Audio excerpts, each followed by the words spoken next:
Tonight, Dundee University is to head up Scotland's first drug testing facility as part of a pilot project aiming to cut down on synthetic drugs. It's a real step forward, I think, in delivering the national mission for counteracting drug deaths in Scotland.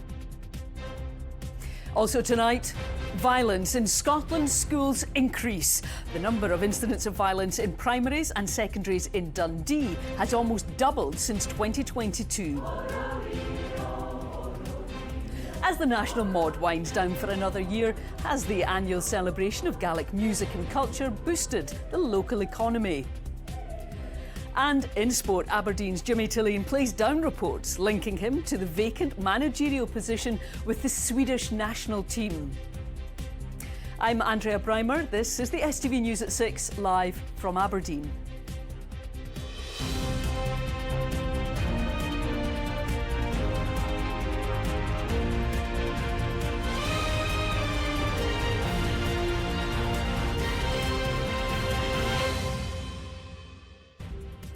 Good evening. Dundee University is to head up a new drug testing facility as part of a national pilot project aiming to cut down on synthetic drugs. For the first time in Scotland, people will soon be able to take their drugs to a checking service to identify what's in them. It will then be sent to Dundee for more in-depth analysis as part of efforts to tackle Scotland's drug deaths crisis. Well, Callum Clark is outside the university for us tonight. And Callum, this does sound like quite a significant step. Well, Andrea, yes, it's another sign of a shift in how Scotland responds to drug deaths. You'll remember the first drug consumption room opened in Glasgow at the start of the year, a place where people can come in and take illegal substances under medical supervision.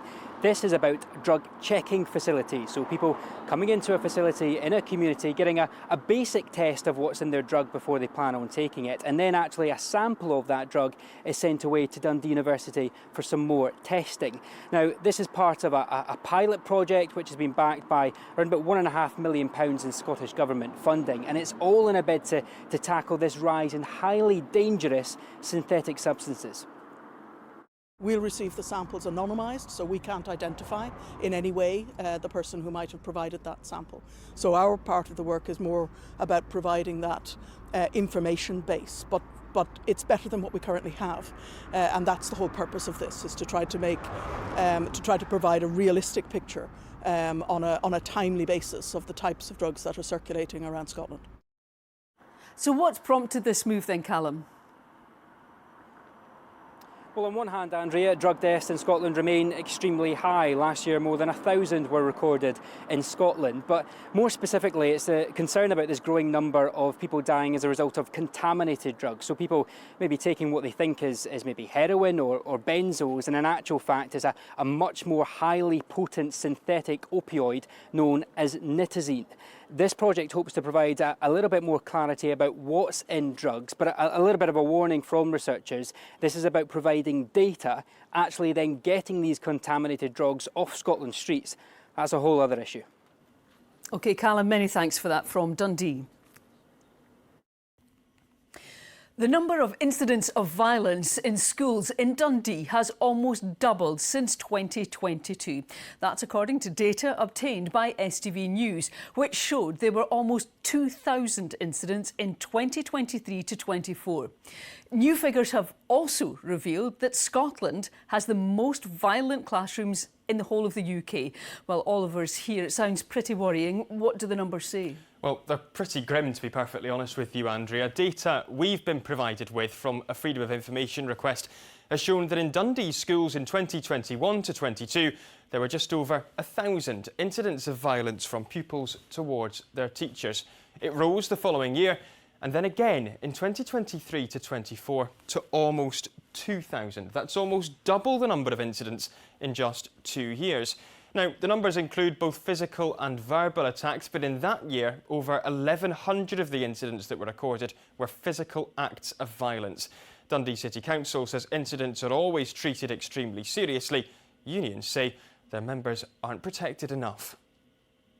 Many teachers go to school with a fear of being assaulted, and many teachers, after they've experienced these incidents, have trauma and other long-lasting effects. So for a small number of teachers who experience those serious incidents, the consequences can be lifelong. And is this the same across the whole of the country? Yeah, Andrea, it's not just a problem in Dundee. Statistics from Freedom of Information requests have found Scotland has the worst rate of teachers being seriously injured from acts of violence anywhere in Britain. Between 2014 and 2024, there were 490 serious injuries to school staff. They include things like fractures, dislocations and loss of consciousness. And in the latest year of that data, there were 91 injuries to staff, the fastest rate of increase. Now, the Scottish Government says it is providing support at a national level, but in Scotland, it's the local authorities who are responsible for delivering education, not them. The unions say in the meantime, while this problem is being solved, their members are at risk. Clearly a lot of work to be done then. Ollie, thank you. Campaigners against a 200-kilometre pylon project in the north of Scotland say they feel ignored as SSEN Transmission submits a planning application to the Scottish Government. The proposed development would stretch from Beauly to Peterhead and has been met with strong opposition from locals. But SSEN say it's necessary to upgrade Scotland's infrastructure. Finlay Jack has the story. We've heard about plans to put up giant pylons across the north and northeast of Scotland for a long time now, and it's been a hugely contentious issue. Now SSEN Transmission have submitted their planning application to install more than 200 kilometres of infrastructure through 3 of Scotland's most rural areas. The proposed line is going to go right just in front of that farm there, across the watercourse at the bottom. That tributary feeds into the River Eithon, and then cutting right through ancient woodland at the top of the hill. They've showed us the diagrams and given us the glossy leaflets, thousands of pages long in some cases. We haven't been listened to. They've given us lip service, and that's it. As well as the new overhead lines, the plans include 3 new substations. The line would stretch from new sites in Beauly in the Highlands, through Murray to New Deer in Aberdeenshire and ending in Peterhead. The project includes removal of the current overhead line that runs from Beauly to Knocknagale. SSEN have held more than 50 consultation events and public meetings and say it's one of the biggest consultation exercises the north of Scotland has ever seen. But campaigners say they still feel ignored. As a community, we really don't feel that we've been listened to. From politicians to SSEN, the whole thing has just been a disaster. We have tried to speak to politicians. Nobody cares. It seems to be like it's a done deal, and to us there is no democracy. Democracy does not exist. We have tried every avenue and it's not working. The submission of this planning application is the last of SSEN's Pathway to 2030 plans, which they say will help deliver the country's energy security and clean power targets. Campaigners, though, maintain that they're being ignored. But the final decision rests with the Scottish Government, who now have 52 weeks to decide what they want to do. Finlay Jack, STV News. Tank drivers based at Grangemouth have taken to the picket line in a dispute over pay with employers Turners Limited. Unite the Union say the strike is likely to affect fuel for airlines operating at Glasgow and Edinburgh airports. They supply 400,000 litres of fuel to Edinburgh and 115,000 litres to Glasgow daily. Turners say they have tried to resolve the dispute and said it was extremely disappointing. They say they put plans in place so no airport is impacted. For example, in Edinburgh Airport, our members put in between 300 and 400,000 litres a day. So that will have a significant impact on Edinburgh Airport, for example, and ultimately on major airlines. We don't want to be here today, but the company was not going to give us an acceptable offer. 1% doesn't cut the mustard, and therefore we have no alternative but to take industrial action. The Scottish Greens say they can beat Labour in next year's Holyrood elections. The party's new co-leaders, Ross Greer and Gillian Mackay, have been speaking ahead of their conference in Edinburgh. They believe they can get a record number of MSPs elected in May and from all parts of Scotland. Here's Gordon Cree. Both in their 30s, the co-leaders of the Scottish Greens represent a new generation at the helm. And visiting the Palestine Museum in Edinburgh on the eve of their conference, they're aiming high. The way the polls are going at the moment, we're increasingly confident that we will be able to beat the Labour Party in Scotland. The Scottish Greens will become the main force for progressive policies, for a progressive vision of our society, a fairer and a greener Scotland. With reform riding high in the polls too, the leader of the Greens in England and Wales, Zach Polansky, is taking a populist left approach to fight the populist right, punchier and with a strong social media game. And I would like to certainly do that up here to counter that narrative from reform that we have to be insular and inward looking. We can be a hopeful, outward looking country, hopefully an independent Scotland before too long, and that's where we need to show people what that means and what our policies mean for them, and that's what I want to do going forward. We're honest, we're not trying to manipulate things in the way that you see, particularly on the right, the more hateful end of the political spectrum. We're just putting forward a straightforward and an honest message, and we're not afraid to call out those who are really at fault. The reason that people are struggling right now is because of the greed of the people at the top. They promise a focus on the climate emergency, arguing net zero can ultimately save people money.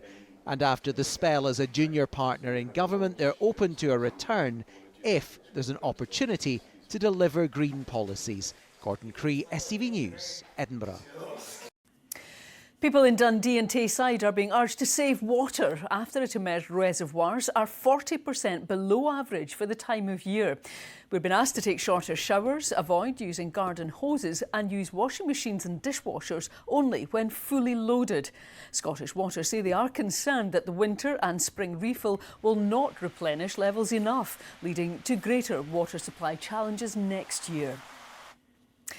Employers are being called on to do more to support staff in their workplace who are going through the menopause. It's after this event in Perth, a city which created the Menopause Cafe movement, helping to raise awareness and encourage conversations about the topic. We're here to talk about menopause. That could be to reduce some of the shame and stigma and reduce the ignorance, to share tips and stories, and just to normalise it, that if you want to talk about it in your own workplace, because this is the council workplace, then you can, without people kind of jumping back in horror. I think what we've got here is quite a wide range of women, of ages. There's also a few men here, which I think is really important, just so that they can understand what their partner, their wife, their mother, their aunt might be going through as well. It's a really empowering event. Now, as house building goes, it's a long haul. The plans go back some 2,000 years, and so do most of the tools being used to build it. It is, of course, the Iron Age Crannog on Loch Tay. Destroyed by fire 4 years ago, the rebuild is on track for completion next spring, as Susan Nicholson has been finding out. Under a sea of scaffolding stands a lattice of logs, as the Loch Tay Crannog rebuild takes shape. Tools from the 20th century are helping to keep this Iron Age reconstruction on target for a spring opening date. We've tried to recreate the spirit of how they would have done it. So we've got... With hand drills? With hand drills, of course, no, but with... obviously we've got scaffolding, we're using some electrical tools for some of the small stuff, but for the main construction, we're handling the big timbers out into lock ourselves, floating them out, tipping them up, waggling them into the lock, and then as you see when you go out yourself, the joints are all handmade, hand chiselled. The original reconstructed Crannog, modelled on a dwelling found a few miles away, was destroyed by fire in 2021. The rebuild started a year ago. It's very interesting building a structure over water and kind of the engagement you have with the loch. Out there's 4 rings, 4 concentric rings, and 3 of the 4 of them have been completed. So the fourth and final ring is the next thing to start working on. In terms of the bridge, you can see all of the superstructure has been built, so now we're working on the deck, bringing the decking out, the handrails out, finishing the tops of the posts. The Crannog Centre rebuild includes a shoreside village, which opened to visitors 2 years ago. Folks that come in, you can see we're busy today, can actually see the Crannog going up bit by bit, inch by inch. Good progress, and I think, just talking to the team this morning, we feel like we're over the edge. We're on the way down, if you like, now towards Easter and finishing with a bit of luck. The entire project is costing around £6 million. It's an investment the team here see as vital in preserving the story of Iron Age life for future generations. Susan Nicholson, STV News. Now, the annual celebration of Gaelic language and culture is drawing to a close in glittering style. Thousands of visitors and musicians have been enjoying the Royal National Mod in Lochaber. It's hoped the hugely popular festival will have generated millions of pounds for the local economy. With more, here's Anne Smith. The streets of Fort William have been ringing out to the sound of music. Over the last week, more than 10,000 visitors have descended on the Highland town to celebrate the best of Gaelic culture at this year's Royal National Mod. Very successful. I have to say that must be one of the most successful mods we've ever had. And it's just been a phenomenal week of celebration, competition, music, lots of fun, and just been great.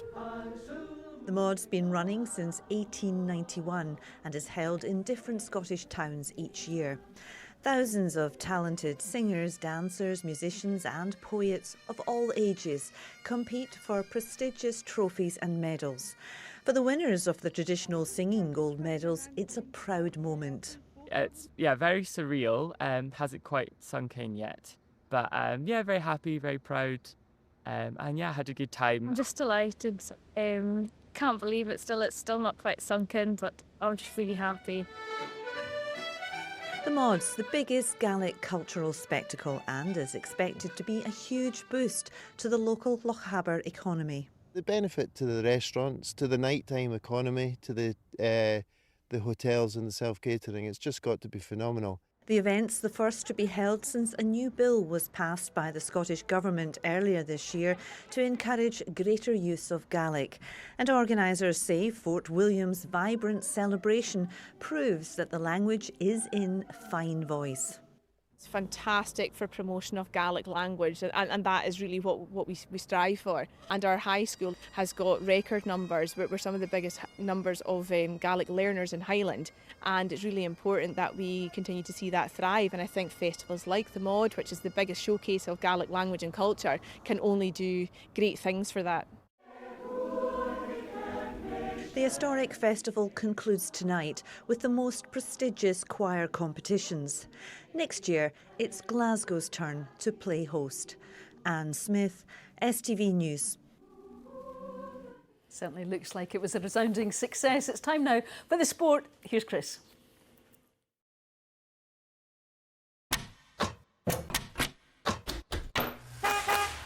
Your window to sport. CR Smith sponsors STV Sport.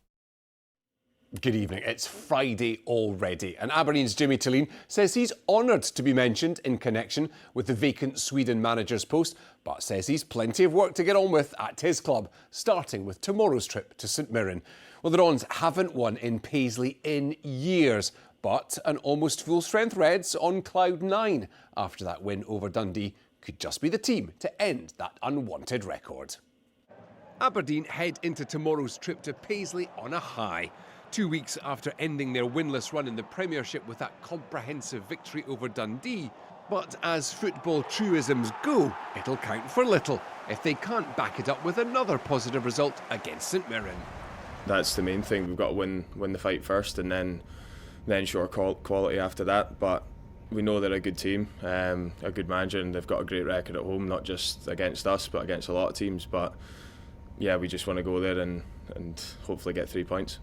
Dons manager Jimmy Tilleen was mentioned in dispatches as considered. Always honoured to be mentioned in these circumstances, but I have a long contract here. I'm really happy in Aberdeen Football Club, and we have so many things, hopefully good things to look forward to in Aberdeen Football Club. My focus 100% here. The Dons have a terrible near 7-year winless record in the league at St Mirren. The last victory coming back in December 2018. Buddy's manager Stephen Robinson admits he can't take credit for all of that run, but says tomorrow's game will be a tough one for his illness-depleted team. Well, listen, a lot of that was nothing to do with me. I wasn't here, so and the other were the players. So it's obviously that's one for the stats people. This game's the here and now. You know, they're a completely different squad, different manager. You know, as I say, Jimmy's put a lot of money into the squad, been backed really heavily by Dave Cormack, which is great for Aberdeen. So we know we're facing a side full of talented players, and it doesn't matter at the league table at this moment in time. It's irrelevant. We need to be at our very best. So it's a one-off game. Doesn't matter what happened previously. And again, we need to be at our very best to beat Aberdeen anytime we've ever played them. Aberdeen have no big injury concerns, but Tilleen says a number of players have minor knocks and may miss out tomorrow. Well, Jim Goodwin says he doesn't know what to expect from the wounded animal that is Rangers right now when his Dundee United side travel to Ibrox tomorrow. Well, the hosts will have their under-19s coach in the dugout, with Kevin Muscat due to be appointed as their new manager following the sacking of Russell Martin. Here's Fraser Nicholl. Dundee United went into the international break sitting a steady 4th in the table and are ready to get back to business at Ibrox tomorrow. I think it's the 3rd away game this season that we've managed to sell out, which is unbelievable. That shows you the backing that's there from our own supporters, and you know they're clearly coming with a belief that they think their team can get something at Ibrox.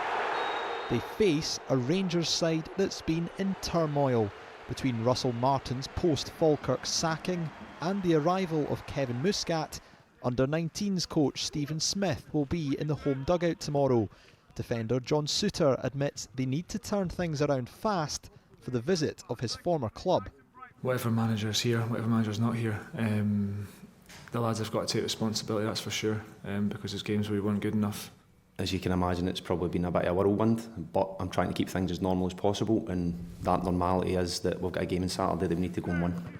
United fans may smell blood, but all the turbulence hasn't made preparations straightforward for Jim Goodwin and his staff.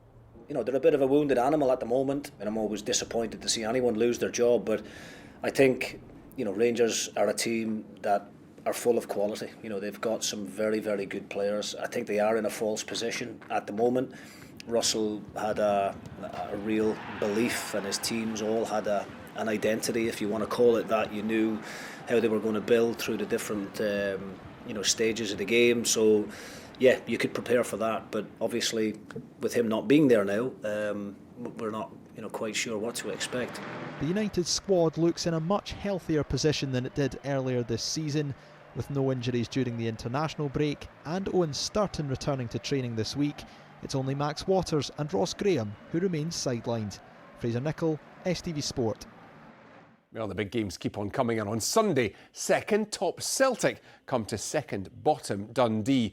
The 2 weeks since that chastening defeat at Pittodrie put to good use by D's manager Stephen Presley, but it will take a similar gutsy performance as their draw at Ibrox earlier in the season if they're to take anything from the game. Here's Reem Sitar.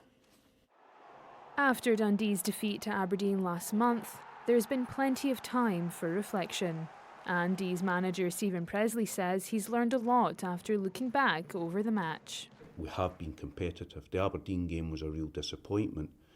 And after it, I took ownership of that because as a coach, I'd like to think I have learned, but I'm always learning.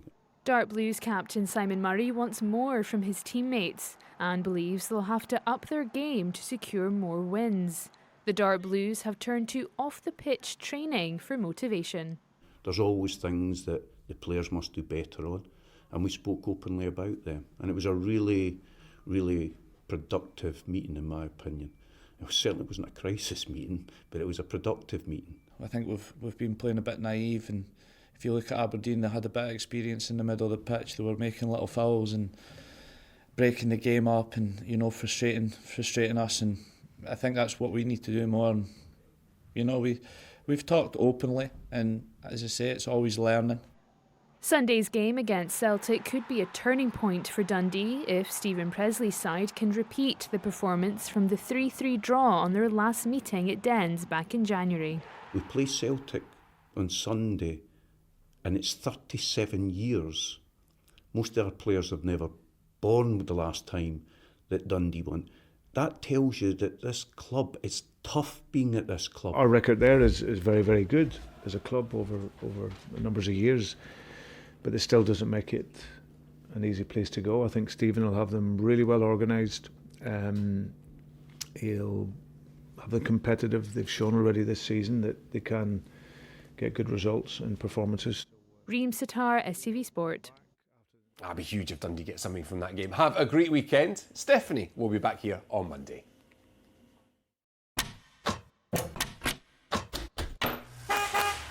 Your window to sport. CR Smith sponsors STV Sport.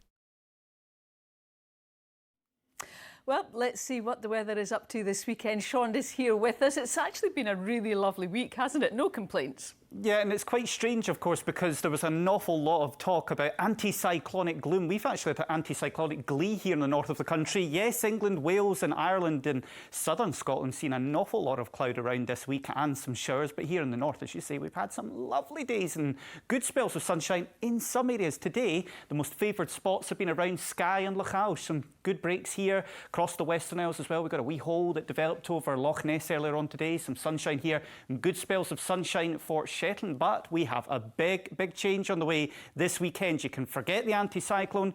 Back to cyclones, wind and rain by Sunday. Let's look at the forecast. Wet by the coast, with a high chance of sun and splashing. TUI sponsors STV Weather. Well, next week we won't be talking about anticyclonic gloom because the anticyclone will be away and it'll be cyclones, so low pressure systems and some wind and rain at times. So quite a change in the weather coming in the next couple of days. Not really getting to us until Sunday. We see some heavy rain coming in, especially over the Sidlaws, the Ochils, especially wet on Sunday. Also quite a strong wind around coastal parts of Fife and Angus as well, but quiet out there tonight. The temperatures probably dropping down to fairly low values in some spots again. We've got light winds. It's a southerly airflow, so the cloud breaking up across the hills. Again, it's the Ochils probably breaking up the cloud for parts of Perthshire, and then the Sidlaws breaking up the cloud a little bit further north as well. So you can see temperatures down to lows of about 4 or 5 degrees Celsius in some spots, so still a bit of a nip in the air. Tomorrow, well, not much change still. The weather is still remaining quiet. All the wind and rain is still way out in the Atlantic, so we don't need to worry about it tomorrow. It's going to be mostly dry again. Still quite a bit of cloud coming and going, but given the fact that the breeze will be picking up a wee bit more, you start to get a wee bit more turbulence. So hopefully the cloud breaking to give us some sunshine, especially through the first half of the day. We'll start to see a wee bit more cloud spreading in by the end of the afternoon. Strathallan, your top spot tomorrow, up to 14 degrees Celsius. But on Sunday, as I say, we've got windy and wet weather coming in. Some of that rain will be on the heavy side. Bye-bye. TUI sponsors STV Weather.